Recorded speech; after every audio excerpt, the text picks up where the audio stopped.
तो चलिए आज के क्लास में फिर से हम सभी लोग देखने वाले हैं प्रैक्टिस सेट को। और याद रखिएगा ये प्रैक्टिस सेट नंबर 3 है। याद रखिएगा ये प्रैक्टिस सेट नंबर 3 है और ये प्रैक्टिस सेट सुबह 8 बजे चलता है। याद रखिएगा ये प्रैक्टिस सेट सुबह 8 बजे लाइव क्लास होता है। याद रखिएगा सुबह 8 बजे। अगर आप सभी लोग थ्योरी पढ़ना चाहते हैं, अगर आप सभी लोग चैप्टर वाइज थ्योरी पढ़ना चाहते हैं तो शाम को 8 बजे जुड़िए, रात को 8 बजे जुड़िए आप सभी लोग। अगर आप सभी लोग लाइव क्लास में थ्योरी पढ़ना चाहते हैं तो रात को 8 बजे लाइव क्लास होता है।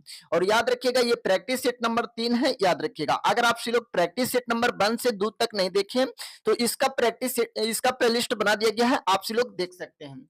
और याद रखिएगा ये किस किस एग्जाम के लिए फायदेमंद साबित होगा, तो याद रखिएगा जिसका एग्जाम 72वीं बीपीएससी प्रीलिम्स है उसके लिए है, बीपीएससी एओडी के लिए है, बीपीएससी टीआरई 4 के लिए है, और बिहार पुलिस के लिए है, बिहार एसएससी के लिए है, और एक और मानिए बिहार दरोगा के लिए है। और ये खासकर बिहार पुलिस के लिए, याद रखिएगा ये खासकर बिहार पुलिस के लिए है, याद रखिएगा हमेशा के लिए।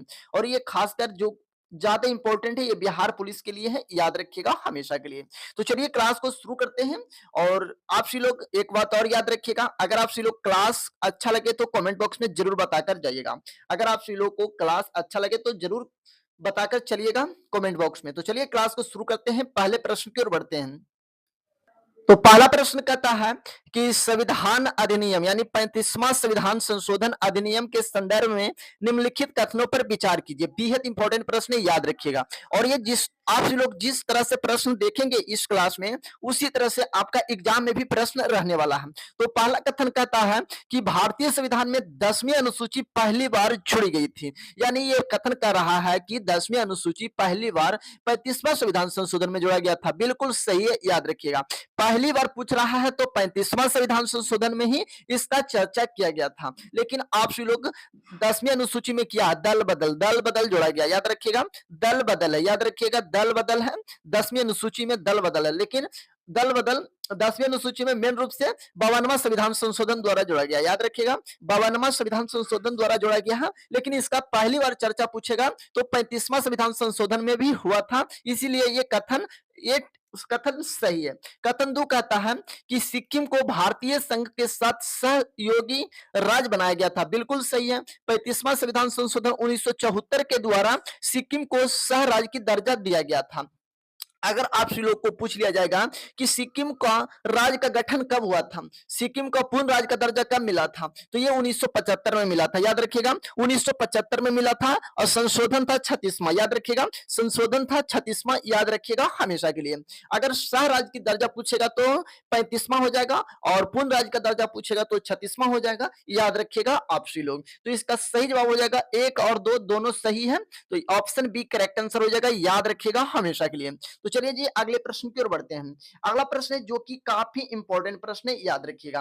प्रश्न कहता है कि एक ऐतिहासिक मामलों में संसद की संशोधन प्रक्रिया की शक्तियों के संदर्भ में हमारे संविधान के इन अनुच्छेदों को स्वर्णिम त्रिकोण कहा गया है। निम्नलिखित में से कौन सा एक उसका अंग नहीं है, मतलब क्या कह रहा है स्वर्णिम त्रिकोण, याद रखिएगा स्वर्णिम त्रिकोण, याद रखिएगा हमेशा के लिए स्वर्णिम त्रिकोण, हमेशा के लिए याद रखिएगा, हमेशा के लिए याद रखिएगा। ये हो गया स्वर्णिम त्रिकोण, याद रखिएगा। ये इसमें 14 आता है, 14 आता है, 19 आता है, 21 आता है। आप सभी लोग देख सकते हैं 21 आता है स्वर्णिम त्रिकोण में, 19 भी आता है, 14 भी आता है। आप सभी लोग याद रखिएगा 14 में कुछ बातों 19 में भी कहा गया है और 21 में भी कहा गया, और 21 की बातों कुछ 14 में कहा गया, कुछ 19 में कहा गया, 19 की बातों कुछ 14 में और 21 में कहा गया है। थोड़ा थोड़ा सभी में मिलजुल कर है, तो इसीलिए इसका स्वर्णिम त्रिकोण कहा गया। लेकिन 15 नहीं, 15 एक अलग अलग अनुच्छेद है, याद रखिएगा। तो इसका सही जवाब हो जाएगा ऑप्शन सी, याद रखिएगा हमेशा के लिए। और एक बात याद रखिएगा 21 में किसका वर्णन है, तो याद रखिएगा प्राण एवं दैहिक स्वतंत्रता, याद रखिएगा प्राण एवं दैहिक, याद रखिएगा क्या है, तो प्राण एवं दैहिक का वर्णन है, याद रखिएगा। 19 में है स्वतंत्रता, 14 में है समानता का अधिकार, याद रखिएगा हमेशा के लिए। तो इसका सही जवाब हो जाएगा ऑप्शन सी। चलिए जी अगले प्रश्न की ओर बढ़ते हैं। अगला प्रश्न कहता है जो कि काफी इंपॉर्टेंट प्रश्न है। प्रश्न कहता है कि 27 फरवरी 2026 को जारी होने वाले उपभोक्ता मूल्य सूचकांक यानी सीपीआई के लिए नया आधार वर्ष क्या होगा। बेहद इंपॉर्टेंट प्रश्न है और ये कोई प्रश्न एग्जाम में छपने वाला है, याद रखिएगा ये कोई प्रश्न एग्जाम एग्जाम में छपने वाला है, याद रखिएगा। सीपीआई का आधार वर्ष बताना है, तो इसका सही जवाब हो जाएगा ऑप्शन ए 2023-24 याद रखिएगा 2023-24 है, ऑप्शन ए करेक्ट आंसर हो जाएगा। अगले प्रश्न की ओर बढ़ते हैं। अगला प्रश्न कहता है कि निम्नलिखित युग्मों पर विचार कीजिए। बेहद इंपॉर्टेंट प्रश्न, निम्नलिखित युग्मों पर विचार करना है। एक तरफ संगठन यानी नायक दिया हुआ, एक तरफ लीडर, याद रखिएगा। एक तरफ आंदोलन का नाम दिया हुआ है, एक तरफ लीडर जो उसका लीडर किया था। तो भारतीय अखिल भारतीय अस्पृश्यता विरोधी लीग के नायक कौन थे, लीडर कौन थे, तो याद रखिएगा ये महात्मा गांधी थे। बिल्कुल सही है, ये बिल्कुल सही है। 2 नंबर है कि अखिल भारतीय किसान सभा स्वामी सहजानंद सरस्वती ने किया था, ये भी सही है। आत्मा समान आंदोलन ई.बी. रामास्वामी नायकर, ये भी सही है, याद रखिएगा हमेशा के लिए। तो इसमें सही जवाब हो जाएगा 1 2 3 तीनों हो जाएगा, याद रखिएगा ऑप्शन डी करेक्ट आंसर हो जाएगा। अगले प्रश्न की ओर बढ़ते हैं। अगला प्रश्न जो कि काफी इंपॉर्टेंट प्रश्न है, याद रखिएगा। प्रश्न कहता है कि बलेजली ने कलकत्ता में फोर्ट विलियम कॉलेज की स्थापना किस लिए की थी। बेहद इंपॉर्टेंट है, वीवीआई है, याद रखिएगा। वीवीआई प्रश्न है, याद रखिएगा हमेशा के लिए। प्रश्न कहता है कि बलेजली ने कलकत्ता में फोर्ट विलियम कॉलेज की स्थापना किस लिए किया था। तो ये क्या था, याद रखिएगा, वह ब्रिटिश नागरिकों को भारत में प्रशासन हेतु प्रशिक्षित करना चाहता था। ये मेन रूप से सही कथन है, याद रखिएगा। बलेजली ने कलकत्ता में फोर्ट विलियम कॉलेज की स्थापना किया कि ब्रिटिश नागरिकों को भारत में प्रशासन हेतु प्रशिक्षित करना चाहता था। तो इसका सही जवाब हो जाएगा ऑप्शन डी, याद रखिएगा हमेशा के लिए। और आपसे पूछ लिया जाएगा कि फोर्ट विलियम कॉलेज की स्थापना कब हुआ था, तो याद रखिएगा 1800 में हुआ था। कब हुआ था, 1800 ईस्वी में हुआ था, कलकत्ता में हुआ था। और किसने किया था, तो लॉर्ड बलेजली ने किया था, याद रखिएगा हमेशा के लिए। और फोर्ट विलियम कॉलेज की स्थापना कब हुआ था, तो याद रखिएगा 1800 में हुआ था। कहां कहां कब हुआ था, तो 1800 में हुआ था, याद रखिएगा हमेशा के लिए।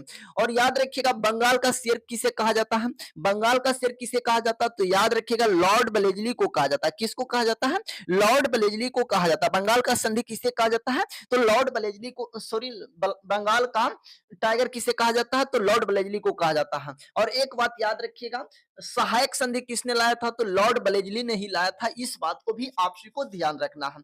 आप सभी लोग चुपचाप सुनते चलिएगा, आपको याद होते चलेगा।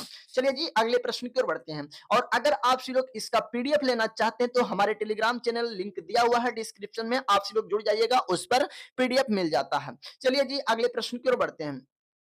अगला प्रश्न कहता है जो कि काफी इंपॉर्टेंट प्रश्न है। प्रश्न कहता है निम्न कथनों पर विचार कीजिए।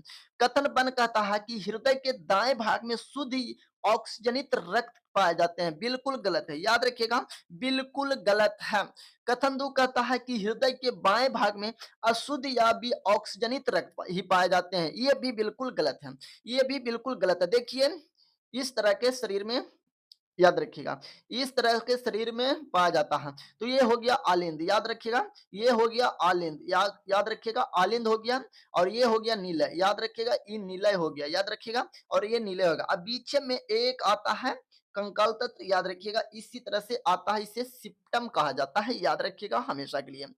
ये आता, तो ये 2 भागों में बांट गया, आलिंद 2 भागों में बांट गया। इसे कहा जाता है, इसे क्या कहा जाता है, तो इसको कहा जाता है दाया आलिंद। इससे देखिए बायोलॉजी में देखिएगा, बायोलॉजी में इधर को ही दाया बोलते हैं और इधर को बाया बोलते हैं। लेकिन हम सभी लोग और मानचित्र देखते हैं तो इसे दाया इधर बोलते हैं और बाया इधर बोलते हैं। लेकिन बायोलॉजी में उल्टा होता है, याद रखिएगा, बायोलॉजी में उल्टा होता है। इसी को दाएं मानते हैं, इसी को दाएं मानते हैं और इसी को बाएं मानते हैं, इसी को बाएं मानते हैं, याद रखिएगा। तो ये हो गया दाया अलिंद और ये हो गया बाया अलिंद। और नीचे हो गया दाया निलय और इधर साइड हो गया बाया निलय। तो कथन 1 कहता है कि हृदय के दाएं भाग में, ये हृदय के दाएं भाग में शुद्ध या ऑक्सीजनित रक्त पाया जाता है। देखिए रक्त यहाँ से प्रवेश करता है, याद रखिएगा, आलिंद और निलय में रक्त यहाँ से प्रवेश करता है। तो यहाँ पर अशुद्ध रक्त होता है, दाएं तरफ अशुद्ध रक्त होता है, लेकिन इधर से इधर जाकर शुद्ध हो जाता है, इधर जाकर शुद्ध हो जाता है, याद रखिएगा, बाएं दाने जाकर शुद्ध हो जाता है। इसी तरह से इधर अशुद्ध इधर शुद्ध हो जाता है, याद रखिएगा हमेशा के लिए। तो हृदय के दाएं भाग पूछ रहा तो शुद्ध, दाएं भाग में शुद्ध रहता है, नहीं गलत है, दाएं भाग में अशुद्ध रक्त रहता है। और दो में कहता है कि हृदय के बाएं भाग में अशुद्ध रहता है, नहीं शुद्ध रहता है, याद रखिएगा हमेशा के लिए। तो इसलिए आप लोग समझ चुके होंगे, इसका सही जवाब हो जाएगा ऑप्शन डी, याद रखिएगा हमेशा के लिए। चलिए जी अगले प्रश्न की ओर बढ़ते हैं। अगला प्रश्न कहता है कि भारत सरकार अधिनियम 1935 के संदर्भ में निम्नलिखित कथनों पर विचार करना है। तो 1935 के अधिनियम से दो कथन दिया गया है, उस कथन को पढ़िए और समझिए कि ये कथन 1935 से संबंधित है या नहीं। नहीं है तो नहीं होगा आंसर, गलत हो जाएगा, और है तो वो सही हो जाएगा। तो पहला कथन कहता है कि इसमें ब्रिटिश भारतीय प्रांतों और देशी रियासतों को मिलाकर एक अखिल भारतीय परिसंघ यानी फेडरेशन की स्थापना का प्रावधान किया गया था। बिल्कुल सही है, ये बिल्कुल सही है। 1935 के अधिनियम में ही आधार रूप से भारत का संविधान बन चुका था। याद रखिएगा 1935 के अधिनियम में कुछ संविधान बन चुका था, तो बिल्कुल सही कहा जा रहा है, ऑप्शन ए सही हो जाएगा। कथन 2 कहता है कि रक्षा और विदेशी संबंधी मामलों को परिसंघीय विधानमंडल का नियंत्रण के अधीन रखा गया था। विधानमंडल के अधीन रखा गया था, बिल्कुल गलत है। विधानमंडल के अधीन नहीं बल्कि गवर्नर के अधीन रखा गया था, गवर्नर के अधीन रखा गया था, याद रखिएगा हमेशा के लिए। रक्षा और विदेशी संबंधी मामलों को परिसंघीय मामलों को गवर्नर के नियंत्रण के अधीन रखा गया था, तो इसका सही जवाब हो जाएगा केवल एक, याद रखिएगा ऑप्शन ए करेक्ट आंसर हो जाएगा। अगले प्रश्न की ओर बढ़ते हैं। अगला प्रश्न कहता है, अगला प्रश्न कहता है कि प्राचीन भारत के संदर्भ में निम्नलिखित युग्मों पर विचार कीजिए। अस्मक, अस्मक किस नदी के किनारे है? तो ये हो जाएगा गोदावरी। अस्मक है दक्षिण भारत की नदियां, अस्मक है दक्षिण भारत की राजधानियां और इसकी राजधानी पोटली है, याद रखिएगा इसकी राजधानी पोटली है और ये गोदावरी नदी के किनारे है, बिल्कुल सही है। कंबोज की राजधानी हाटक है, याद रखिएगा हाटक है कंबोज की राजधानी, याद रखिएगा। और कंबोज बिपसा नदी पर नहीं है, याद रखिएगा। अवंती की राजधानी कहाँ? तो उज्जैनी है, याद रखिएगा उज्जैनी है, याद रखिएगा। और अवंती भी महानदी के किनारे नहीं है, याद रखिएगा। कौशल श्रावस्ती, कौशल की राजधानी कहाँ है? श्रावस्ती है, याद रखिएगा हमेशा के लिए। और ये सरयू नदी के किनारे है, बिल्कुल सही है। तो इसका सही जवाब हो जाएगा केवल दो, याद रखिएगा मतलब दो कथन सही है, एक और दो चार, ये दोनों सही है, तो इसमें केवल दो हो जाएगा, ऑप्शन बी करेक्ट आंसर हो जाएगा। अगले प्रश्न की ओर बढ़ते हैं। अगला प्रश्न कहता है,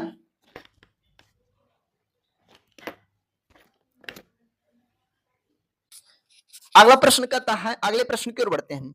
अगले प्रश्न की ओर बढ़ते हैं। अगला प्रश्न कहता है जो कि काफी इंपॉर्टेंट प्रश्न है। प्रश्न कहता है कि ई नाम के संदर्भ में निम्नलिखित कथनों पर विचार कीजिए। ई नाम, तो कथन बन कहता है ई नाम 2016 में लॉन्च किया गया था, बिल्कुल सही है। ई नाम 2016 में लॉन्च किया गया था, बिल्कुल सही है। इसमें कृषि उपज विपणन समिति माड़ियों के एकीकरण की सुविधा प्रदान की है, ये भी बिल्कुल सही है। तो इसमें सही जवाब हो जाएगा ऑप्शन बी, याद रखिएगा। अगले प्रश्न की ओर बढ़ते हैं। अगला प्रश्न कहता है कि वायुमंडल में उपस्थित ग्रीन हाउस गैसों में सर्वाधिक उपस्थिति गैसों को उनके प्रतिशत के आधार पर सही क्रम है। मतलब ग्रीन हाउस में सबसे ज्यादा कार्बन डाइऑक्साइड होता है, याद रखिएगा। उसके बाद मीथेन होता है, उसके बाद क्लोरोफ्लोरोकार्बन होता है। ऑप्शन ए करेक्ट आंसर हो जाएगा, याद रखिएगा ऑप्शन ए करेक्ट आंसर हो जाएगा। अगले प्रश्न की ओर बढ़ते हैं। अगला प्रश्न कहता है कि क्रिप्स मिशन के प्रस्तावों के संदर्भ में निम्नलिखित कथनों पर विचार कीजिए। तो पहला कथन कहता है कि संविधान सभा में प्रांतीय विधानसभाओं और साथ ही भारतीय रियासतों द्वारा नामित सदस्य होंगे। संविधान सभा में प्रांतीय विधानसभाओं और साथ ही भारतीय रियासतों द्वारा नामित सदस्य होंगे, तो ये बिल्कुल गलत है, याद रखिएगा ये बिल्कुल गलत है। ये देखिए प्रांतीय विधानसभा में विधानसभा में क्रिप्स मिशन के द्वारा थोड़े ही नामित किया गया था, ये गलत है। नया संविधान स्वीकार करने के लिए जो प्रांत तैयार नहीं होगा उसे यह अधिकार होगा कि अपनी भावी स्थिति के बारे में ब्रिटेन के साथ अलग संधि पर हस्ताक्षर करे, नहीं ये भी गलत है, याद रखिएगा। तो इसका सही जवाब हो जाएगा ऑप्शन डी, न तो एक और न ही दो। अगले प्रश्न की ओर बढ़ते हैं। अगला प्रश्न है जो कि काफी इंपॉर्टेंट प्रश्न है, चार बौद्ध संगीतियों को उनके आयोजन स्थलों के क्रमानुसार व्यवस्थित कीजिए। तो पहला नंबर राजगीर हो जाएगा, याद रखिएगा एक नंबर पर राजगीर, उसके बाद वैशाली, उसके बाद पाटलिपुत्रा, उसके बाद कुंडलवन, याद रखिएगा। तो दो दो एक तीन चार, दो एक तीन चार, दो एक तीन चार, ऑप्शन ए करेक्ट आंसर हो जाएगा। राजगीर में कब हुआ था बौद्ध संगीति? तो याद रखिएगा 483 बीसी में हुआ था, याद रखिएगा 483 बीसी में हुआ था। और वैशाली में पूछा जाए तो 383 बीसी में हुआ था, याद रखिएगा 383 बीसी में हुआ था। पाटलिपुत्रा में 250 बीसी में हुआ था, याद रखिएगा कहीं पर 51 भी दिया जाता है। और कुंडलवन में तो फर्स्ट ईस्वी में हुआ था, याद रखिएगा फर्स्ट ईस्वी में हुआ था, याद रखिएगा हमेशा के लिए। हमेशा के लिए याद रखिएगा। तो चलिए अगले प्रश्न की ओर बढ़ते हैं। इसका सही जवाब ऑप्शन ए हो जाएगा। अगले प्रश्न की ओर बढ़ते हैं। अगला प्रश्न है जो कि काफी इंपॉर्टेंट प्रश्न है। आंखों की छड़ें और शंकु किससे रूपांतरित होते हैं? तो ये होते हैं द्विध्रुवीय तंत्रिका कोशिकाओं से। ऑप्शन सी करेक्ट आंसर हो जाएगा। अगले प्रश्न की ओर बढ़ते हैं। अगला प्रश्न कहता है कि असहयोग आंदोलन के संबंध में निम्नलिखित कथनों पर विचार कीजिए। असहयोग आंदोलन के संबंध में निम्नलिखित कथनों पर विचार करना। कथन वन कहता है कि कांग्रेस ने घोषणा की कि सभी वैध में शांतिपूर्ण तरीकों से स्वराज प्राप्त करना उसका उद्देश्य है। बिल्कुल ये सही है।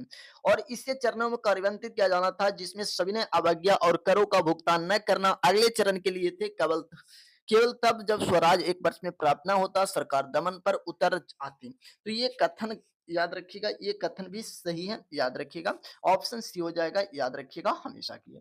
चलिए जी अगले प्रश्न की ओर बढ़ते हैं। अगला प्रश्न कहता है कि कथन बन कहता है कि यंग बंगाल आंदोलन शिशिर कुमार घोष ने शुरू किया गया था। बिल्कुल गलत है।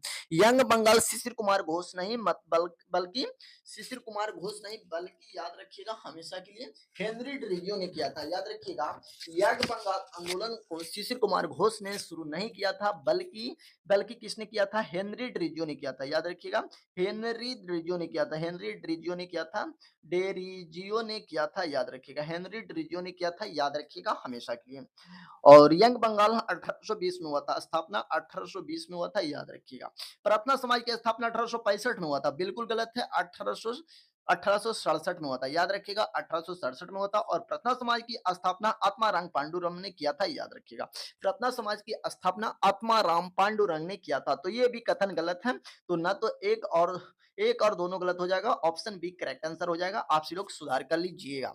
चलिए जी अगले प्रश्न की ओर बढ़ते हैं। अगला प्रश्न कहता है कि कौन सा अधिनियम जो सरकार को आपत्तिजनक कुछ भी प्रकाशित करने के मामले में समाचार पत्र की संपत्ति को जब्त करने की अनुमति देता है। तो ये तो सभी लोग जानते होते हैं कि वर्नाकुलर प्रेस एक्ट है जो समाचार पत्र की संपत्ति को जब्त करने की अनुमति देता है। तो ऑप्शन बी करेक्ट आंसर हो जाएगा। वर्नाकुलर प्रेस एक्ट किसने लाया था? किसने लाया था? तो याद रखिएगा लीटन ने लाया था। याद रखिएगा। लीटन ने लाया था। कब लाया था? तो 1878 में लाया था। याद रखिएगा।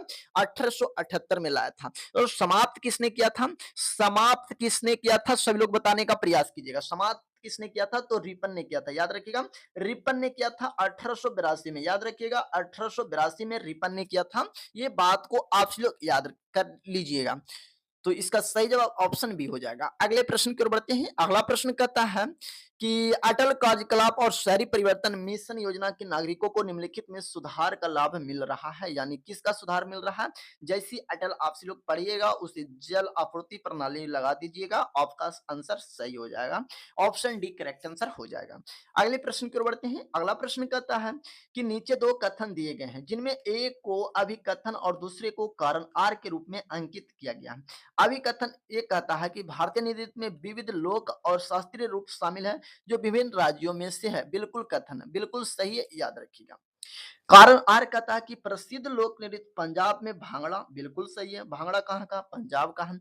बिहू कहाँ का है? असम का है। छाऊ कहाँ का? पश्चिम बंगाल का। घूमर कहाँ का? राजस्थान का। याद रखिएगा। तो कारण आर भी सही है। तो याद रखिएगा। इसका सही जवाब हो जाएगा। इसका सही जवाब हो जाएगा ऑप्शन सी। आर ए और दोनों सही है और आर ए का सही व्याख्या करता है। ऑप्शन सी करेक्ट आंसर हो जाएगा। चलिए जी अगले प्रश्न की ओर बढ़ते हैं। अगला प्रश्न है जो कि काफी इंपॉर्टेंट प्रश्न है। प्रश्न कहता है कि मीथेन उत्सर्जन के संदर्भ में निम्नलिखित स्रोतों पर विचार कीजिए। स्रोतों पर विचार कीजिए मतलब धान की कृषि में मीथेन उत्सर्जन होता है। बिल्कुल सही है। मवेशियों और अन्य पशु को अपशिष्ट पर भी मीथेन उत्सर्जन होता है। दीमक मतलब जो कबाड़ी वाले में लकड़ी में दीमक लग जाता है ना। याद रखिएगा। जिस और आमतौर के भाषा में हम सिर्फ दिया बोलते हैं। दिया लग जाता है उसी को दीमक कहा जाता है। तो इसमें भी मीथेन उत्सर्जन होता है। और अपशिष्ट भराव क्षेत्र में भी तो ये सही हो जाएगा। A B C D option B correct answer हो जाएगा। याद रखिएगा हमेशा के लिए।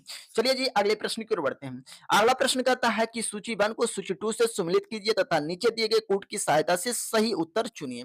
तो तिलचट्टा हो जाएगा। इसका शरीर कठोर वायु कंकाल द्वारा ढका होता है। बिल्कुल सही है। और पक्षी इसका शरीर धारकीय होता है। याद रखिएगा। पक्षी पक्षी इसका शरीर धारकीय होता है। याद रखिएगा हमेशा के लिए। इसका पक्षी इसका अस्थियों वायु प्रकोष्ठ होता है। ये हो जाएगा। बी का 1 हो जाएगा। मछली का 2 हो जाएगा। सर्प इसका शरीर अनेक वलय में मुड़ा होता है। याद रखिएगा। आप से लोग मिला लीजिएगा, मिलान कर दिए हैं 20 नंबर का। चलिए जी अगले प्रश्न की ओर बढ़ते हैं। अगला प्रश्न कहता है जो कि काफी इंपॉर्टेंट प्रश्न है, काफी इंपॉर्टेंट प्रश्न है, याद रखिएगा। लेप्टोस्पाइरोसिस एक बीमारी है जो निम्नलिखित में से किसके द्वारा होती है? तो ये सभी लोग जानते हैं जीवाणु के द्वारा होता है, याद रखिएगा। लेप्टोस्पाइरोसिस किसके द्वारा होता है? जीवाणु के द्वारा होता है। ऑप्शन ए करेक्ट आंसर हो जाएगा। अगले प्रश्न की ओर बढ़ते हैं। अगला प्रश्न कहता है कि कथन बन भारतीय राष्ट्रीय कांग्रेस ने क्रिप्स प्रस्ताव को अस्वीकार कर दिया क्योंकि कांग्रेस अंग्रेजों द्वारा प्रस्तावित अधिराज की स्थिति में संतुष्ट नहीं थी। भारतीय राष्ट्रीय कांग्रेस ने क्रिप्स प्रस्ताव को अस्वीकार कर दिया क्योंकि कांग्रेस अंग्रेजों को द्वारा प्रस्तावित अधिराज स्थिति से संतुष्ट नहीं थी। तो याद रखिएगा ये बिल्कुल सही है, बिल्कुल सही कहा गया है कि भारतीय राष्ट्रीय कांग्रेस ने कृष्ण प्रस्ताव को अस्वीकार कर दिया था और मुस्लिम लीग ने कृष्ण प्रस्ताव को स्वीकार कर लिया था। नहीं, ये भी अस्वीकार कर लिया और दोनों ने, मुस्लिम लीग और भारतीय राष्ट्रीय कांग्रेस ने दोनों मिलकर कैबिनेट मिशन का स्वीकार किया था, बल्कि क्रिप्स मिशन को स्वीकार नहीं किया था। तो इसका सही जवाब हो जाएगा दोनों गलत, याद रखिएगा। कथन एक और दोनों गलत है, याद रखिएगा। ऑप्शन बी करेक्ट आंसर हो जाएगा। अगले प्रश्न की ओर बढ़ते हैं। अगला प्रश्न कहता है कि अशोक के भिन्न अभिलेखों में पूर्ण रूपेण धार्मिक सहिष्णुता के प्रति समर्पित कौन सा अभिलेख है? तो याद रखिएगा ये ब्राह्मा अभिलेख है। अशोक के टोटल कितने अभिलेख थे? तो याद रखिएगा 14 अभिलेख थे। कितने अभिलेख थे? 14 अभिलेख थे, याद रखिएगा हमेशा के लिए। कितने अभिलेख थे? 14 अभिलेख थे, याद रखिएगा हमेशा के लिए। कितने थे? 14 अभिलेख थे। और अशोक को प्रियदर्शी किस अभिलेख में कहा गया था? तो याद रखिएगा 11वां अभिलेख में। 11वां अभिलेख में अशोक को प्रियदर्शी बोला गया है, याद रखिएगा। कलिंग वार कब हुआ था? कलिंग वार कब किस शिलालेख में हुआ था? तो याद रखिएगा 13वां में हुआ था। कलिंग युद्ध किस में हुआ था? 13वां में हुआ था, याद रखिएगा। सतमा स्तंभ लेख ये सबसे बड़ा, याद रखिएगा। सबसे बड़ा कौन है? तो सतमा। सबसे बड़ा अभिलेख कौन है? तो सतमा है, याद रखिएगा। तो इसका सही जवाब हो जाएगा ऑप्शन बी, याद रखिएगा हमेशा के लिए। चलिए जी अगले प्रश्न की ओर बढ़ते हैं। अगला प्रश्न है कि सूची 1 को सूची 2 से सम्मिलित करते हुए कूट का सही उत्तर चुनिए। रैंडम एक्सेस मोड, जैसे रीड मतलब पढ़ना, पेन से पढ़ना, याद रखिएगा। रीड मतलब पेन से पढ़ना, ये सही है, याद रखिएगा। रीड मतलब पेन से पढ़ना यानी पेन ड्राइव, याद रखिएगा। रीड मतलब सॉरी गलती। रीड मतलब केवल पढ़ी जा सकने वाले, रीड मतलब पढ़ी जा सकती है, ये अनुमान लगा सकते हैं। रीड अनोली मेमोरी, इसी को रोम बोलते हैं। इसका शॉर्ट होता है रोम, याद रखिएगा। रोम होता है, याद रखिएगा, रोम होता है। रीड अनोली, रोम में रीड मतलब पढ़ना, केवल पढ़ी जा सकने वाली स्मृति। और पेन ड्राइव किस में हो जाएगा? पेन ड्राइव होगा सेकेंडरी मेमोरी, याद रखिएगा, सेकेंडरी मेमोरी हो जाएगा। रैंडम एक्सेस किस में हो जाएगा? तो याद रखिएगा संग्राहक स्थान को डेटा को सीधे प्राप्त करना। और रैंडम एक्सेस मेमोरी हो जाएगा सीधे लिखे या पढ़े जाने वाली कंप्यूटर स्मृति हो जाएगा, याद रखिएगा हमेशा के लिए। रैंडम एक्सेस मेमोरी को क्या बोलते हैं? तो याद रखिएगा रैम बोलते हैं, रैम बोलते हैं, याद रखिएगा हमेशा के लिए। रैम बोलते हैं, याद रखिएगा हमें। चलिए अगले प्रश्न की ओर बढ़ते हैं। अगला प्रश्न है जो कि काफी इंपॉर्टेंट प्रश्न है, काफी इंपॉर्टेंट प्रश्न है। सूची 1 को सूची 2 से सम्मिलित कीजिए। सूची 1 को सूची 2 से सम्मिलित कीजिए। तो कंबोज की राजधानी कहाँ है? कंबोज की राजधानी कहाँ है? एक तरफ महाजनपद है, एक तरफ राजधानी है। कंबोज की राजधानी कहाँ? तो याद रखिएगा हाटक है। कंबोज की राजधानी कहाँ? हाटक है। बक्स की राजधानी कहाँ? कौशाम्बी है। कुरु का कहाँ? इंद्रप्रस्थ है। मत्स्य की राजधानी कहाँ? विराटनगर है, याद रखिएगा हमेशा के लिए। और यहाँ से प्रश्न बन सकता है कि महाजनपदों की संख्या क्या है? महाजनपदों की संख्या कितनी है? तो याद रखिएगा 16 महाजनपद हैं, जिनमें से 16 महाजनपद है, जिनमें से भारत में कितना है? भारत में कितना है? तो याद रखिएगा भारत में 14 है। भारत में 14 है और भारत से बाहर कितना है? तो 3 है, याद रखिएगा। भारत से बाहर कितना? सॉरी 2 है। भारत के बाहर कितना है? 2 है। एक कंधार है बाहर में एक कंधार है। कंधार कहाँ है? कंधार कहाँ है? तो ये अफगानिस्तान में है। और दूसरा है कौन? कंबोज। दूसरा है कंबोज जो कहाँ है? पाकिस्तान में, याद रखिए कंबोज कहाँ? पाकिस्तान में। और भारत में टोटल 14 है। और बिहार में कितना है? तो याद रखिएगा बिहार में 3 है। बिहार में 3 है। बिहार में कितना महाजनपद है? 3 महाजनपद है। बिहार में 3 महाजनपद है। कौन कौन? अंग हो गया, मगध हो गया, बज्जी हो गया। अंग हो गया, मगध हो गया, बज्जी होगा। अंग हो गया, मगध हो गया, बज्जी होगा। अंग की राजधानी चंपा है, मगध की राजधानी राजगीर है, बज्जी की राजधानी वैशाली है। और यूपी में पूछ लिया जाएगा यूपी में कितने महाजनपद हैं? तो 8 महाजनपद है, याद रखिएगा। यूपी में कितने महाजनपद है? 8 महाजनपद है, याद रखिएगा हमेशा के लिए। और एक बात याद रखिएगा कि दक्षिण भारत में कितने महाजनपद है? मात्र 1 है। दक्षिण भारत में कितने महाजनपद हैं? तो मात्र 1 महाजनपद है, याद रखिएगा, जो है अस्मक, याद रखिएगा। चलिए जी अगले प्रश्न की ओर बढ़ते हैं। अगला प्रश्न कहता है, जो कि काफी इंपॉर्टेंट प्रश्न है और याद रखिएगा, और आप सभी लोग को समझ में आज आ रहा है, हमको पूर्ण विश्वास है। अगला प्रश्न कहता है कि चौथा कौटिल्य आर्थिक सम्मेलन नई दिल्ली में संपन्न हुआ, इसका मुख्य विषय क्या था? तो इसका मुख्य विषय था, याद रखिएगा, भू राजनीतिक अस्थिरता और आर्थिक समाधान। इसका क्या था? यही था, याद रखिएगा, ऑप्शन सी करेक्ट आंसर हो जाएगा। अगला प्रश्न है कि भारत सरकार द्वारा संचालित वह सेवा जो भारतीय नागरिकों के कुछ आधिकारिक दस्तावेजों को क्लाउड को संग्रहित करने में सक्षम बनाती है, उसे क्या कहते हैं? उसे क्या कहते हैं? ऑप्शन देखते हैं हम सभी लोग। उससे हम सभी लोग क्या कहते हैं? तो डिजी लॉकर कहते हैं, याद रखिएगा, डिजी लॉकर कहते हैं। उसे क्या कहते हैं? डिजी लॉकर कहते हैं। ऑप्शन बी करेक्ट आंसर हो जाएगा। अगले प्रश्न की ओर बढ़ते हैं। अगला प्रश्न कहता है, जो कि काफी इंपॉर्टेंट प्रश्न है। प्रश्न कहता है, निम्नलिखित युगों में कौन सही सुमेलित है?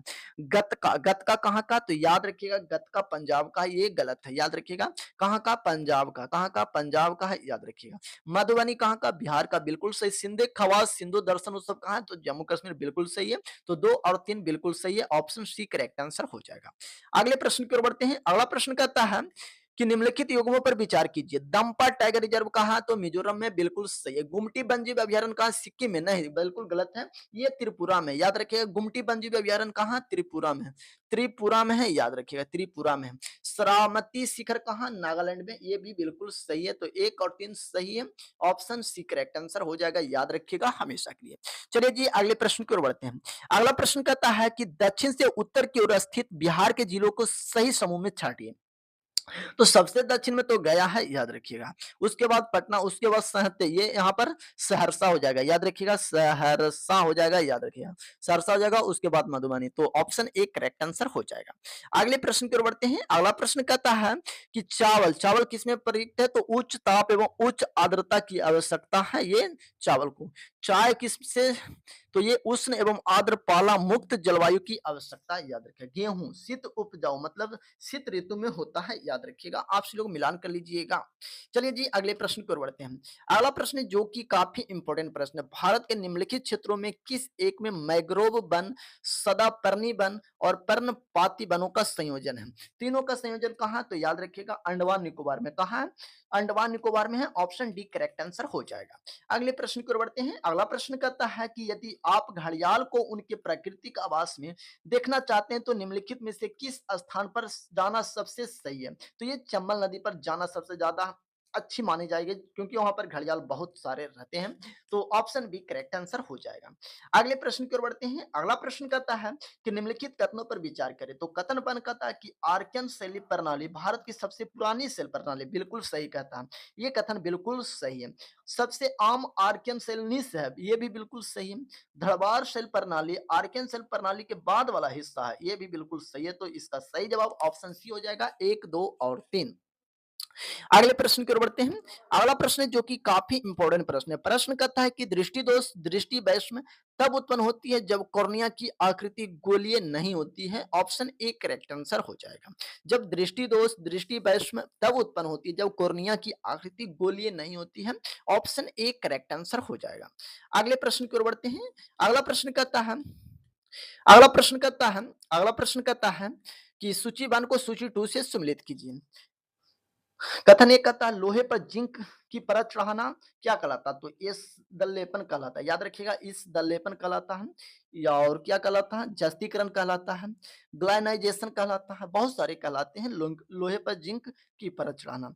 तो ये 1 का 4 हो जाएगा। 1 का 4 किसमें? 1 का 4 इसमें है, ऑप्शन बी करेक्ट आंसर हो जाएगा, याद रखिएगा। 1 का 4 एक ही प्रश्न, अगर आप सभी लोग एक कथन जानते हैं तो आप आंसर लगा सकते हैं, याद रखिएगा।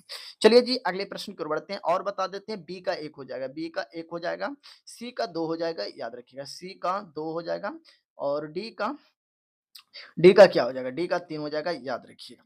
चलिए जी अगले प्रश्न की ओर बढ़ते हैं। अगला प्रश्न है जो कि काफ़ी इम्पोर्टेंट प्रश्न है, याद रखिएगा कि प्रकाश के प्रवर्तन के संदर्भ में निम्न में से कौन-सा सही कथन है? प्रकाश की किरण जो किसी सतह पर टकराती है उसे आपतित किरण कहते हैं, बिल्कुल सही है, बिल्कुल सही है। आपको समझा देते हैं, आपको समझा देते हैं, ये सतह है, याद रखिएगा और इधर से आपतित किरण आता है, तो जो ये आकर टकराता है तो ये आपतित किरण ना होगा। देखिए प्रकाश की किरण जो किसी सतह पर टकराती है, ये प्रकाश की किरण आ रही है और ये सतह पर टकराया, ये सतह पर टकराया तो ये आपतित किरण कहलाएगा, याद रखें। तो बिल्कुल ऑप्शन ए, सॉरी बिल्कुल ए कथन सही कह रहा है। कथन बी कहता है कि आपतित किरण और परावर्तित किरण दोनों एक दूसरे के लंबवत हैं। ये देखिए यहाँ पर से ये आपतित किरण मतलब और परावर्तित किरण ये हो गया, ये टकराकर इस तरह लौट जाता है, इस तरह लौट जाता है, याद रखिएगा हमेशा के लिए। तो ये दोनों लंबवत है, देखिए इस तरह और इस तरह लंबवत है, तो ये भी सही है, याद रखिएगा, ये भी सही है, याद रखिएगा। सॉरी ये लंबवत नहीं है, बिल्कुल गलत है। लंबवत तो ऐसे रहेगा, सॉरी आपको लंबवत ऐसे रहेगा, दोनों एक दूसरे के समान रहेगा, लेकिन ये लंबवत नहीं है, याद रखिएगा हमेशा के लिए। तो ये भी कथन गलत हो जाएगा। और सी कहता है आपतन कोण सदैव प्रवर्तन कोण के बराबर होता है। आपतन कोण सदैव प्रवर्तन कोण के बराबर होते हैं। ये बराबर होता है, ये देखिए ये कोण और ये कोण बराबर होता है, याद रखिएगा हमेशा के लिए। तो ये सही है। डी कहता है नॉर्मल और आपतित किरण के मध्य कोण को परिवर्तन कोण कहते हैं। ये देखिए ये बीच में नॉर्मल है, नॉर्मल नॉर्मल किरण हो जाएगा, याद रखिएगा बीच में। तो क्या कर रहा है, प्रश्न क्या कहता है, आपतित किरण ये हो गया और मध्य कोण ये हो गया, दोनों के बीच में प्रवर्तन कोण है, नहीं प्रवर्तन कोण तो इधर है, बीच में नहीं है, तो ये गलत हो जाएगा, याद रखिएगा हमेशा के लिए। आपसी लोग इसका सही जवाब हो जाएगा ए और सी हो जाएगा, ए और C option A correct answer हो जाएगा। अगले प्रश्न की ओर बढ़ते हैं। देखिए 38 नंबर प्रश्न में बिल्कुल सही तरीका से कहा गया है, प्रकाश की एक किरण समतल दर्पण 15 डिग्री के आपतन कोण पर आपतित की जाती है। आपसे लोग समझिए ये जो कोण है ये आपतित किरण है और ये परावर्तित किरण है और बीच में जो है नॉर्मल है, याद रखिएगा नॉर्मल किरण है, याद रखिएगा हमेशा के लिए। तो ये देखिए आपतित किरण कितना है, आपतित किरण बराबर परावर्तित किरण हो जाएगा, याद रखिएगा आपतित किरण बराबर परावर्तित किरण हो जाएगा। तो ये 15 डिग्री है तो ये भी तो 15 डिग्री हो जाएगा, दोनों बराबर हैं तो इसलिए ये भी 15 डिग्री हो जाएगा। और हमसे पूछ रहा है एक्स, एक्स ये है, ई वाला कौन पूछ रहा है, याद रखिएगा। तो ये टोटल कितना होगा, तो ये टोटल 90 होगा, याद रखिएगा ये टोटल 90 होगा। 90 में से आधा 15 दिया हुआ है, 15 डिग्री दिया हुआ है तो 15 माइनस कर दीजिए, तो याद रखिएगा कितना हो जाएगा, 15 में से 75 हो जाएगा, याद रखिएगा 90 में से 15 जाएगा तो कितना हो जाएगा 75। तो इसका सही जवाब ऑप्शन ए हो जाएगा। चलिए जी अगले प्रश्न की ओर बढ़ते हैं। अगला प्रश्न कहता है कि भारत की संविधान में संशोधन केवल लोकसभा में एक विधेयक पूर्ण स्थापना द्वारा प्रारंभ किया जा सकता है, नहीं बिल्कुल गलत है, केवल लोकसभा में थोड़े किया जा सकता है। और कथन दो कहता है यदि ऐसा संशोधन संविधान के संघीय चरित्र में परिवर्तन की मांग करता है तो संशोधन को अनुसमर्थन भारत के सभी राज्यों के विधानमंडल द्वारा किया जाना भी चाहिए, नहीं गलत है, ये भी गलत है, याद रखिएगा। तो न तो एक हो जाएगा न तो दो। चलिए जी अगले प्रश्न की ओर बढ़ते हैं। अगला प्रश्न कहता है निम्नलिखित कथनों पर विचार कीजिए, लोक लेखा समिति के संसदीय समिति है, बिल्कुल लोक लेखा समिति एक संसदीय समिति है, लेकिन कथन वन कहता है कि लोकसभा का अधिकतम 25 सदस्यों गठित होती है, मतलब लोक लेखा समिति में लोकसभा से 25 सदस्य होते हैं, बिल्कुल गलत है, बिल्कुल गलत है। लोक लेखा समिति में लोकसभा से तो 22 सदस्य ना होता है जी, 22 सदस्य टोटल 22 सदस्य होता है, सॉरी टोटल 22 सदस्य होता है। लोक लेखा समिति में टोटल 22 सदस्य होता है, जिनमें से लोकसभा से 15 होता है और राज्यसभा से 7 होता है, याद रखिएगा राज्यसभा से 7 होता है, लोकसभा से 15 होता है और राज्यसभा से 7 होता है। तो इसमें टोटल 25 सदस्यों गठित किया गया, बिल्कुल ये गलत है। अगला पॉइंट है कि सरकार के विनियोग तथा वित्त लेखाओं की जांच करती है, बिल्कुल सही है, सरकार की वित्त लेखाओं की ये जांच करता है लोक लेखा समिति। कथन 3 कहता है कि भारत के नियंत्रक महालेखा परीक्षक की रिपोर्ट की जांच करती है, ये भी बिल्कुल सही है, ये महालेखा नियंत्रक परीक्षक की रिपोर्ट की जांच करती है, तो इसका सही जवाब हो जाएगा 2 और 3, ऑप्शन बी करेक्ट आंसर हो जाएगा। अगले प्रश्न की ओर बढ़ते हैं। अगला प्रश्न कहता है कि निम्नलिखित में से कौन राष्ट्रीय विकास परिषद की रचना करते हैं, निम्नलिखित में से कौन राष्ट्रीय विकास परिषद की रचना करता, प्रधानमंत्री, बिल्कुल सही है। संघीय मंत्रिमंडल के मंत्रीगण, ये भी सही है। राज्यों के मुख्यमंत्री, ये सही। अध्यक्ष और वित्त आयोग, ये गलत है, याद रखिएगा ये रचना नहीं करते हैं, प्रधानमंत्री शामिल होते हैं संघीय मंत्रिमंडल, राज्यों के मुख्यमंत्री और नीति आयोग के अध्यक्ष वो तो प्रधानमंत्री होते हैं। चलिए जी अगले प्रश्न की ओर बढ़ते हैं। अगला प्रश्न कहता है कि 16वें वित्त आयोग की अनुशंसाओं के संदर्भ में निम्नलिखित कथनों पर विचार कीजिए, ऊर्ध्वाधर हस्तांतरण संबंधी अनुशंसा 2026-27 से 2030-31 की अवधि के लागू होगी, ये बिल्कुल सही है और ये पिछले प्रैक्टिस सेट में भी प्रश्न आया था। और कथन दो कहता है कि 16वें वित्त आयोग ने विभाज्य कर कोष में राज्यों की हिस्सा 44% बनाए रखने की अनुशंसा की। गलत है, 41%। याद रखिएगा 41% बनाए रखने की अनुशंसा की है, याद रखिएगा, तो ये गलत हो जाएगा। तो केवल एक सही है। अगले प्रश्न की ओर बढ़ते हैं। अगला प्रश्न कहता है कि महाराष्ट्र के उप मुख्यमंत्री अजित पवार 28 जनवरी 2026 को एक दुखद विमान दुर्घटना में निधन हो गया।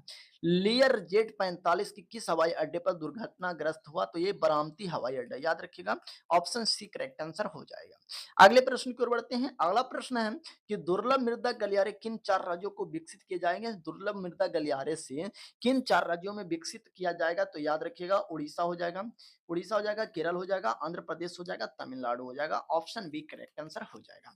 अगले प्रश्न की ओर बढ़ते हैं। अगला प्रश्न कहता है कि टूटी हुई हड्डियों को सही स्थिति में सहारा देने के लिए डॉक्टरों द्वारा किस यौगिक का उपयोग किया जाता है? तो सभी लोग जानते होंगे कि प्लास्टर ऑफ पेरिस किया जाता है, याद रखिएगा, टूटी हड्डियों में प्लास्टर ऑफ पेरिस किया जाता है, ऑप्शन सी करेक्ट आंसर हो जाएगा। अगले प्रश्न की ओर बढ़ते हैं। अगला प्रश्न कहता है कि सूची 1 को सूची 2 से सम्मिलित कीजिए। जीन जीन क्या है? तो ये आनुवांशिकता की कार्यात्मक इकाई, याद रखिएगा, आनुवांशिकता की एक कार्यात्मक इकाई है। जीन क्या है? आनुवांशिकता का एक कार्यात्मक, कुछ कहता है कार्यात्मक इकाई है। क्या है? कार्यात्मक इकाई है, याद रखिएगा हमेशा के लिए। और 2 नंबर का हो जाएगा, 3 नंबर 2 का हो जाएगा। 3 एकल जीन वैकल्पिक लक्षण प्ररूप किस में हो जाएगा? तो याद रखिए किसी जीव का अवलोकन योग भौतिक लक्षण। जीन प्ररूप ये किसी जीव के आनुवंशिक बनावट है, आपसी लोग मिलान कर लीजिएगा। चलिए जी अगले प्रश्न की ओर बढ़ते हैं। अगला प्रश्न कहता है कि ब्लैक स्वान शिखर सम्मेलन 2026 के संदर्भ में निम्नलिखित कथनों पर विचार करना है। ये भुवनेश्वर में आयोजित किया गया था। 47 नंबर प्रश्न कहता है ये भुवनेश्वर में आयोजित किया गया था, बिल्कुल सही है। ब्लैक स्वान शिखर सम्मेलन भुवनेश्वर में आयोजित किया गया था। इसका उद्घाटन भारत के प्रधानमंत्री किया, बिल्कुल गलत है, बल्कि राष्ट्रपति किया, बल्कि राष्ट्रपति द्रौपदी मुर्मू ने किया है, तो ऑप्शन ए करेक्ट आंसर हो जाएगा। अगले प्रश्न की ओर बढ़ते हैं। अगला प्रश्न कहता है कि एशिया का सबसे बड़ा नागरिक उड्डान कार्यक्रम विंग्स इंडिया 2026 का आयोजन किस शहर में किया गया? 2026 का आयोजन किस शहर में किया गया? तो याद रखिएगा कहां किया गया? हैदराबाद में। विंग्स इंडिया 2026 का आयोजन किस शहर में किया गया है? हैदराबाद में किया गया है, ऑप्शन सी करेक्ट आंसर हो जाएगा। अगले प्रश्न की ओर बढ़ते हैं। अगला प्रश्न कहता है कि भारत सरकार अधिनियम 1919 ने निम्नलिखित में से किसको स्पष्ट रूप से परिभाषित किया गया है? तो इसमें स्पष्ट रूप से परिभाषित किया गया है, याद रखिएगा हमेशा के लिए, 49 का सही जवाब हो जाएगा, ऑप्शन बी केंद्रित प्रांतीय सरकारों को अधिकारता को परिभाषित किया गया है, ऑप्शन बी करेक्ट आंसर हो जाएगा। अगले प्रश्न की ओर बढ़ते हैं। अगला प्रश्न कहता है कि निम्नलिखित कथनों पर विचार कीजिए। भारत में किस राज्य विधान परिषद आकार में उस राज्य की विधानसभा की आधे से अधिक बड़ी हो सकती है? नहीं, 1/3 बड़ी हो सकती है, याद रखिएगा, 1/3 मतलब आधा नहीं, 1/3 बड़ी होगी, ये गलत हो जाएगा। और किसी राज्य का राज्यपाल उस राज्य विधान परिषद के सभापति को नामनिर्देशित करता है। क्या करता है? नामनिर्देशित करता है। क्या करता है? निर्देशित करता है, ये गलत है, याद रखिएगा, किसी विधान परिषद की सभापति को निर्देशित करता है राज्यपाल नहीं, ये भी गलत हो जाएगा, न तो 1 न तो 2 हो जाएगा। चलिए जी अगले प्रश्न की ओर बढ़ते हैं। अगला प्रश्न कहता है कि संविधान के 42वें संशोधन के द्वारा निम्नलिखित में से कौन सा सिद्धांत राज्य के निर्देशक तत्वों से जोड़ा गया है? तो ये जोड़ा गया है, याद रखिएगा, किसको जोड़ा गया है? तो याद रखिएगा उद्योगों के प्रबंधन एवं कामगारों की सहभागिता, क्योंकि ये 43 के कम वर्णन है, याद रखिएगा 43 के कम वर्णित है, इसे ही 42वां संविधान संशोधन द्वारा जोड़ा गया है। पुरुष और स्त्री दोनों के लिए समान कार्य के लिए समान वेतन, ये अनुच्छेद 39 में है। काम और शिक्षा सार्वजनिक सहायता पाने के लिए 21 अनुच्छेद में, तो ये अनुच्छेद 41 में, याद रखिएगा 41 में है। श्रमिकों के लिए निर्वाह योग्य वेतन एवं वेतन काम की मानवीय दशाएं सुरक्षित करना है, तो याद रखिएगा डी का सही जवाब हो जाएगा 42वां, याद रखिएगा 42वां हो जाएगा, याद रखिएगा। चलिए जी अगले प्रश्न की ओर बढ़ते हैं। अगला प्रश्न कहता है कि भारत के संविधान के निर्माताओं का मत निम्नलिखित में से किसमें प्रतिबंधित होती है? याद रखिएगा भारत के संविधान के निर्माताओं का मत निम्नलिखित में से किसमें प्रतिबंधित होता है? तो याद रखिएगा ये उद्देशिका में होता है, ऑप्शन ए करेक्ट आंसर हो जाएगा। मूल अधिकार भाग 3 में है, याद रखिएगा। राज्य के नीति निर्देशक भाग 4 में है। मूल कर्तव्य 4 के कम में है, याद रखिएगा हमेशा के लिए।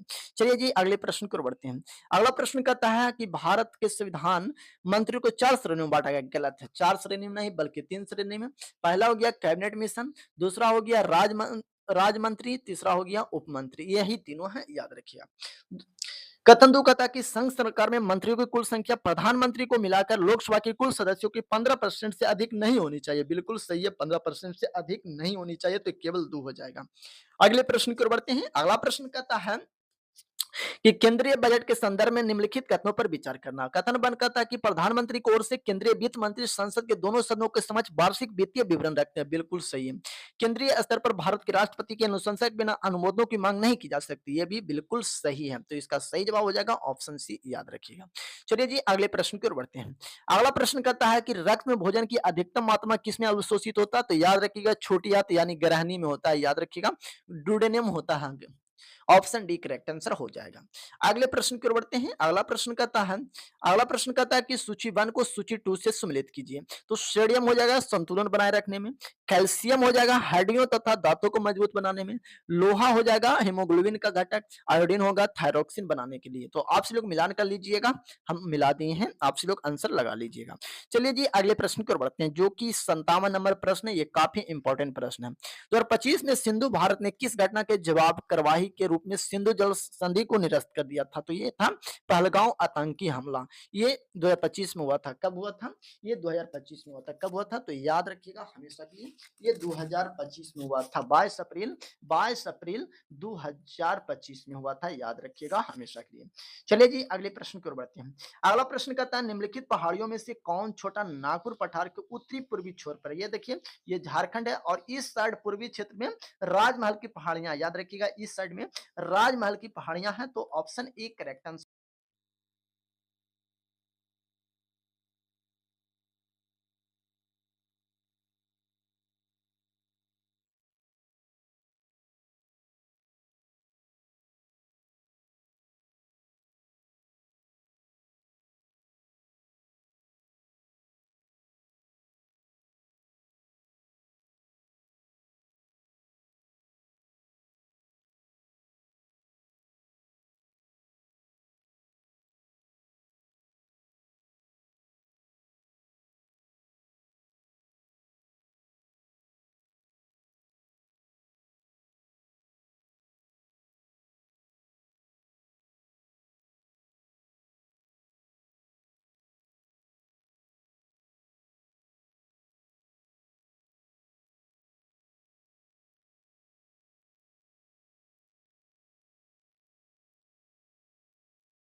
याद रखिएगा प्रश्न करता है कि प्रोटीन संश्लेषण निम्न कोशिकाओं में किसकी भूमिका सबसे अधिक महत्वपूर्ण है? तो याद रखिएगा किसकी है? तो गोल्जी उपकरण और माइटोकॉन्ड्रिया का है। याद रखिएगा सॉरी गोल्जी उपकरण नहीं बल्कि अंतर्द्रव जाल का और राइबोसोम का है। ऑप्शन ए करेक्ट आंसर हो जाएगा। अगले प्रश्न की ओर बढ़ते हैं। अगला प्रश्न कहता है कि निम्नलिखित युग्मों पर विचार कीजिए और भारत के संविधान उपबंध किसके अधीन कथित है? तो कथन बंद कहता है राज्य की लोक सेवा में न्यायपालिका कार्यपालिका से पृथक कर राज्य की नीति निर्देशक देता है। बिल्कुल सही है। कार्यपालिका अनुच्छेद 50 में वर्णित है। हमारी सामाजिक संस्कृति समृद्धि विरासत का महत्व समझना उसका परीक्षण कराता है। ये मूल कर्तव्य है। बिल्कुल सही है। बिल्कुल सही है और मूल कर्तव्य 51 के कम है। याद रखिएगा कारखानों में 14 वर्ष से कम आयु के बच्चों को नियोजन की निषेध मूल अधिकार है। बिल्कुल सही है। तो एक दो और तीन तीनों सही है। आप से लोग मिलान कर लीजिएगा। चलिए जी अगले प्रश्न की ओर बढ़ते हैं।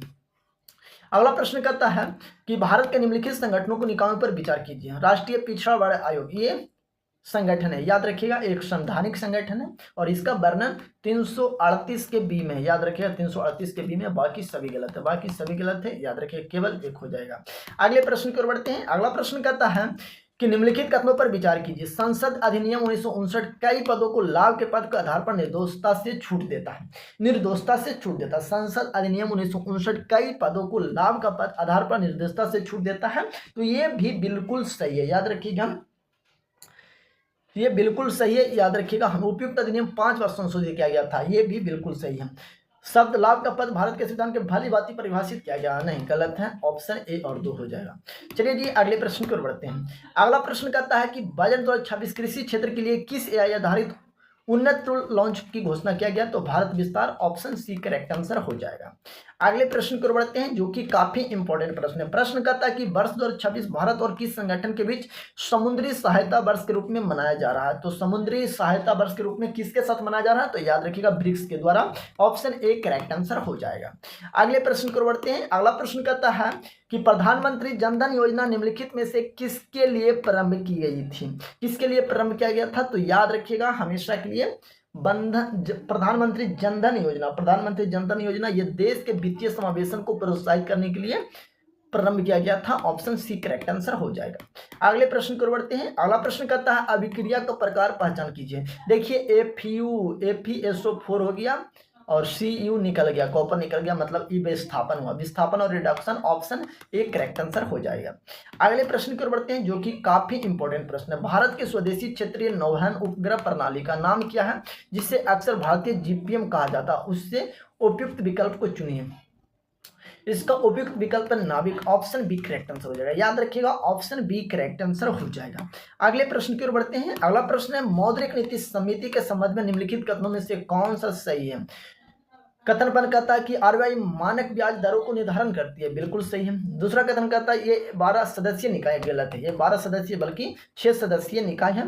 3 हो गया RBI से और 3 हो गया कैबिनेट से, याद रखिएगा कैबिनेट से हो गया 3, लेकिन यहाँ पर 12 दिया हुआ इसलिए ये गलत है, ऑप्शन ए करेक्ट आंसर हो जाएगा। अगले प्रश्न की ओर बढ़ते हैं। अगला प्रश्न कहता है कि निम्नलिखित कथनों पर विचार कीजिए। क्रय शक्ति क्षमता विनिमय दरों की गणना विभिन्न देशों में एक समान वस्तुओं की सेवाओं के मूल्य की तुलना की जाती है, बिल्कुल सही है।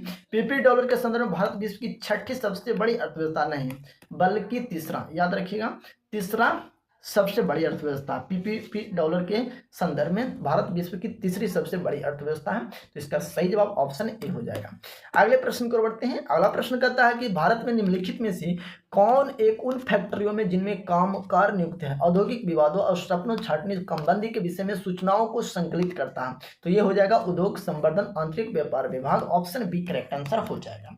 अगले प्रश्न की ओर बढ़ते हैं। अगला प्रश्न है जो कि काफी इंपॉर्टेंट प्रश्न है। प्रश्न कहता है कि भारतीय अर्थव्यवस्था के सेक्टरों के संदर्भ में निम्नलिखित युग्मों पर विचार करना है। किसमें? निम्नलिखित युग्मों पर विचार करना, याद रखिएगा निम्नलिखित युग्मों पर विचार करना है। कृषि उत्पादन का भंडार, ये द्वितीय क्षेत्र में नहीं बल्कि तृतीय क्षेत्र में, याद रखिएगा तृतीय क्षेत्र में है, याद रखिएगा। डेयरी फार्म, ये डेयरी फार्म प्राथमिक है, बिल्कुल सही है। खनिज का खोज, ये गलत है, खनिज का खोज किसमें है? तो ये प्राथमिक में है, या प्राथमिक में है। कपड़ा बुनाई ये द्वितीय में है, बिल्कुल सही है, याद रखिएगा। तो 2 और 4 केवल 2 सही है, याद रखिएगा। अगले प्रश्न की ओर बढ़ते हैं। अगला प्रश्न है जो कि काफी इंपोर्टेंट प्रश्न। हाल ही में देशों के बीच दोस्ती 17 अभ्यास का आयोजन किया गया। तो दोस्ती 17 किस में होता है? तो भारत श्रीलंका मालदीव में होता है। दोस्ती अभ्यास भारत श्रीलंका मालदीव के द्वारा मनाया जाता है, ऑप्शन बी करेक्ट आंसर हो जाएगा। अगले प्रश्न की ओर बढ़ते हैं। अगला प्रश्न कहता है कि हाल ही में अंतरिक्ष यात्रा करने वाले ग्रुप कैप्टन शुभांशु शुक्ला को किस वीरता पुरस्कार से सम्मानित करने की घोषणा की गई है? तो शुभांशु शुक्ला को अशोक चक्र से सम्मानित करने की सम्मानित किया गया है, ऑप्शन सी करेक्ट आंसर हो जाएगा। अगले प्रश्न को बढ़ते हैं। अगला प्रश्न कहता है जो कि काफी इंपॉर्टेंट प्रश्न है। निम्नलिखित में से किनका इबोला विष्णु के प्रकोप के लिए हाल ही में समाचारों में बार बार उल्लेख हुआ है? तो ये है गिनी, सियरा लियोन और लंबोडिया, याद रखिएगा ऑप्शन ए करेक्ट आंसर हो जाएगा। याद रखिएगा ऑप्शन यहाँ पर गलत दिया हुआ है, ए हो गया, ये बी हो गया और ये सी हो गया, तो ऑप्शन बी करेक्ट आंसर हो जाएगा।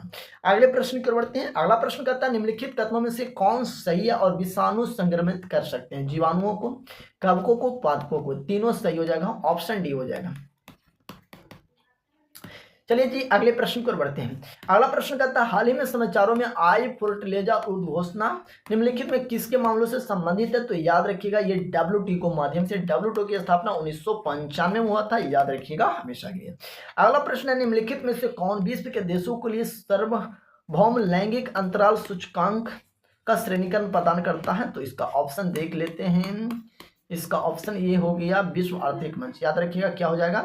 विश्व आर्थिक मंच हो जाएगा, ऑप्शन ए करेक्ट आंसर हो जाएगा।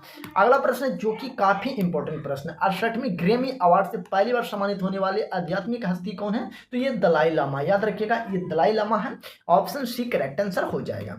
अगला प्रश्न कहता है कि रक्षा अधिग्रहण परिषद द्वारा फरवरी 2026 में दी गई स्वीकृतियों के संदर्भ में निम्नलिखित युगों पर विचार करिए।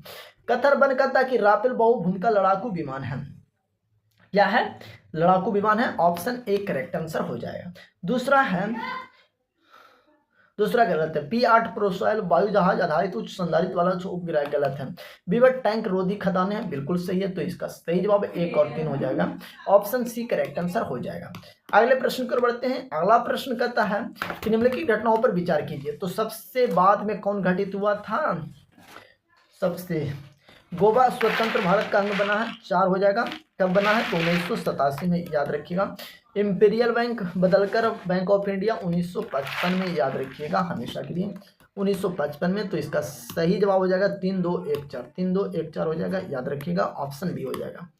अगले प्रश्न की ओर बढ़ते हैं। अगला प्रश्न कहता है कि सत्ता के साझेदारी के द्वारा पक्ष और विपक्ष के द्वारा अलग अलग तर्क दिए जाते हैं। सत्ता के साझेदारी के पक्ष को तर्कों को पहचान करें और नीचे दिए गए गोंड का उपयोग करके अर्थी कीजिए। तो इसमें सही 20 अविभाजित राजनीतिक सत्र, ये गलत है। नियंत्रण संतुलन की प्रणाली, ये सही है।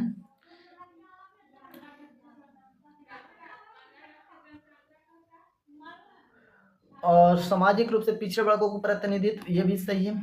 सत्ता का विकेंद्रीकरण, ये गलत है। सत्ता को द्वातर विभाजन, ये भी सही है। और सत्ता का सतही विभाजन, ये भी सही है। तो कौन सा है? BCEF, ऑप्शन सी हो जाएगा। चलिए जी अगले प्रश्न पर बढ़ते हैं। अगला प्रश्न है जो कि काफी इंपॉर्टेंट प्रश्न है। गीली होने पर फूलना और चिपचिपी होना तथा सूखने पर सिकुड़ जाना निम्नलिखित में से किस प्रकार की मृदा का लक्षण है? तो ये काली मृदा का लक्षण है। अगले प्रश्न की ओर बढ़ते हैं। अगला प्रश्न कहता है कि भारत की ध्वज संहिता 2002 के अनुसार भारत के राष्ट्रीय ध्वज के बारे में निम्नलिखित कथनों पर विचार कीजिए। कथन 1 कहता है कि भारत का राष्ट्रीय ध्वज एक मानक आयाम 600 किलोमीटर से 4 किलोमीटर है, गलत है जी। और यह ध्वज की लंबाई ऊंचाई का अनुपात 3:2 है। ऊंचाई और लंबाई और ऊंचाई मतलब लंबाई और चौड़ाई 3:2 है, बिल्कुल सही है। तो इसका सही जवाब हो जाएगा केवल 2, याद रखिए। कथन 1 गलत है लेकिन कथन 2 सही है। अगले प्रश्न की ओर बढ़ते हैं। अगला प्रश्न कहता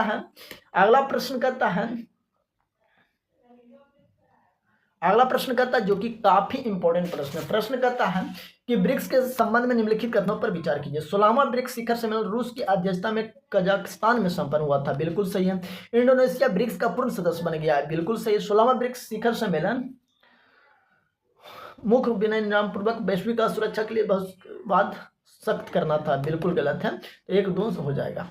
अगले प्रश्न की ओर बढ़ते हैं। अगला प्रश्न कहता है कि विश्व रेडियो दिवस 2026 के संदर्भ में निम्नलिखित कथनों पर विचार करना। यह 10 फरवरी 2026 को मनाया जाता है, बिल्कुल गलत है। 10 फरवरी नहीं बल्कि ये मनाया जाता है 13 फरवरी को, याद रखिएगा। 13 फरवरी 2026 को मनाया गया था विश्व रेडियो दिवस। यह रेडियो कृत्रिम बुद्धिमत्ता AI उपकरण के आवाज नहीं विषय के साथ मनाया गया था, बिल्कुल सही है। तो केवल 2 हो जाएगा।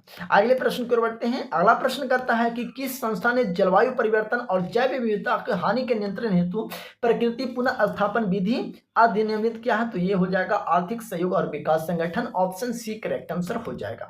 अगले प्रश्न की ओर बढ़ते हैं। अगला प्रश्न है कि वंदे मातरम के संबंध में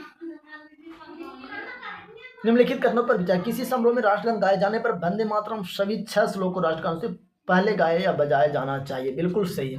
राष्ट्रगान का आधिकारिक संस्करण लगभग 3 मिनट से 10 सेकंड लंबा है, बिल्कुल सही है। दोनों सही है, ऑप्शन सी हो जाएगा। अगले प्रश्न की ओर बढ़ते हैं। अगला प्रश्न है जो कि काफी इंपॉर्टेंट है। बिहार किस उत्पादों के लिए GI टैग के संदर्भ में निम्नलिखित कथनों पर विचार कीजिए। मरचा चावल बिहार के पूर्वी चंपारण में है, नहीं गलत है, बल्कि पश्चिमी चंपारण में, बेस्ट चंपारण में है, बेस्ट, याद रखिए, बेस्ट। ये पश्चिमी चंपारण में, तो ये गलत हो जाएगा। शाही लीची वैशाली के उत्पाद के लिए गलत है। शाही लीची कहाँ? तो मुजफ्फरपुर में, आप सभी लोग जानते होंगे, बल्कि वैशाली नहीं। तो दोनों कथन गलत हो जाएगा, दोनों गलत हो जाएगा। अगले प्रश्न की ओर बढ़ते हैं। अगला प्रश्न कहता है बिहार के क्षेत्रीय त्योहारों के बारे में विचार कीजिए। सामा चकवा ये भाई बहन का प्रेम प्रतीक पर्व है जो मुख्य रूप से मिथिला क्षेत्र में मनाया जाता है, बिल्कुल सही है। मधुश्रावणी यह मुख्य रूप से नवविवाहित महिलाओं के द्वारा मनाया जाने वाला मिथिला का एक प्रमुख त्योहार है, ये भी बिल्कुल सही है। तो ये सी और दोनों सही हो जाएगा। अगले प्रश्न की ओर बढ़ते हैं। अगला प्रश्न कहता है कि बिहार के किस चित्रकला शैली पुरुषों की चित्रकला कहा जाता है क्योंकि इसके मुख्य कलाकार पुरुष थे? तो देखिए इसमें हो जाएगा मधुबनी में, मंजूषा में, इन दोनों में भी आंसर हो जाएगा, याद रखिएगा। और ये दोनों में कोई एक रहेगा तो उसी का आंसर लगाना, याद रखिएगा। और मेन रूप से मंजूषा को लगाना, याद रखिएगा, मेन रूप से मंजूषा को लगाना, याद रखिएगा। अगले प्रश्न की ओर बढ़ते हैं। अगला प्रश्न कहता है कि बिहार की नदियों को उद्गम संगम संदर्भ में निम्नलिखित कथनों पर विचार कीजिए। सोन नदी उद्गम मध्य प्रदेश के अमरकंटक से होता है, बिल्कुल सही है। गंडक नदी बिहार में पश्चिमी चंपारण वाल्मीकि नगर से प्रवेश करती है, बिल्कुल सही है। गंडक नदी बिहार में पश्चिम चंपारण के वाल्मीकि नगर में प्रवेश करती है। किसमें प्रवेश करती है? तो याद रखिएगा, प्रवेश करती है। और तीसरा कहता है कोसी नदी कटिहार के कुर्सला के पास गंगा में विभाजित होती है, बिल्कुल सही है। तो तीनों सही हो जाएगा, ऑप्शन सी। अगले प्रश्न की ओर बढ़ते हैं। अगला प्रश्न कहता है जो कि काफी इंपॉर्टेंट प्रश्न है, कोसी परियोजना के बारे में निम्नलिखित कथनों पर विचार करना। यह भारत और नेपाल की संयुक्त परियोजना, बिल्कुल सही है। इसके तहत हनुमान नगर में एक बैराज बनाया गया, बिल्कुल सही है। यह बिहार का शोक कही जाने वाली कोसी नदी है और विनाशकारी बाढ़ को रोकने के लिए बनाया गया, बिल्कुल सही है। तो ये तीनों सही हो जाएगा। अगले प्रश्न की ओर बढ़ते हैं। अगला प्रश्न कहता है कि निम्नलिखित में से कौन सा बीमारी प्रदूषित जल के उपयोग से होती है। तो याद रखिएगा पेचिस होता है, टाइफाइड होता है, हैजा होता है, याद रखिएगा। तो 1 2 4 ऑप्शन बी हो जाएगा। अगला प्रश्न कहता है कि निम्नलिखित पर विचार कीजिए, कौन सा विद्युत चालक का उदाहरण है। तो ये हो जाएगा, याद रखिएगा हमेशा के लिए 3 और 4 हो जाएगा, याद रखिएगा मानव शरीर और एल्युमिनियम की परतें। 3 और 4 किसमें, सी में है। अगले प्रश्न की ओर बढ़ते हैं। अगला प्रश्न कहता है कि ध्वनि की चाल के संदर्भ में निम्नलिखित पर विचार करें। ध्वनि की चाल प्रकाश की चाल से कम होती है, ध्वनि का जो चाल होता है वो प्रकाश की चाल से कम होती है, बिल्कुल सही कहा जा रहा है। ठोस से गैस अवस्था की ओर जाने पर ध्वनि की चाल बढ़ती है, ठोस से गैस की ओर जाइएगा तो घटती है, ये गलत हो जाएगा। और माध्यम का ताप बढ़ने पर ध्वनि की चाल बढ़ जाती है, बिल्कुल सही है। तो इसमें 1 और 3 सही है, ऑप्शन सी हो जाएगा। अगले प्रश्न की ओर बढ़ते हैं। अगला प्रश्न है, ये तो रिपीट प्रश्न है, निम्नलिखित पहाड़ियों में राजमहल की पहाड़ी हो जाएगा और 100 नंबर भी रिपीट है, गया पटना सरसा मधुबनी हो जाएगा। तो ये प्रैक्टिस शीट नंबर 3 था, याद रखिएगा हमेशा के लिए। प्रैक्टिस शीट नंबर 3 था, याद रखिएगा हमेशा के लिए। और आप सभी लोग कमेंट बॉक्स में बताने का प्रयास कीजिएगा कि क्लास कैसा लगा, आप सभी लोग कमेंट बॉक्स में जरूर बताइएगा। और अगर आप सभी लोग इसमें 50 से 55 नंबर सही कर देते हैं, 50 से 55 नंबर सही कर देते हैं तो आपका तैयारी बहुत अच्छा हो रहा है। आप सभी लोग रेगुलर खाली सेट मारते रहिए और याद रखिएगा रात में जुड़ने से भूलिएगा नहीं, क्योंकि रात में थ्योरी क्लास होता है, तो चलिए फिर मिलते हैं अगले प्रैक्टिस सेट में। तब तक के लिए जय हिंद, जय भारत।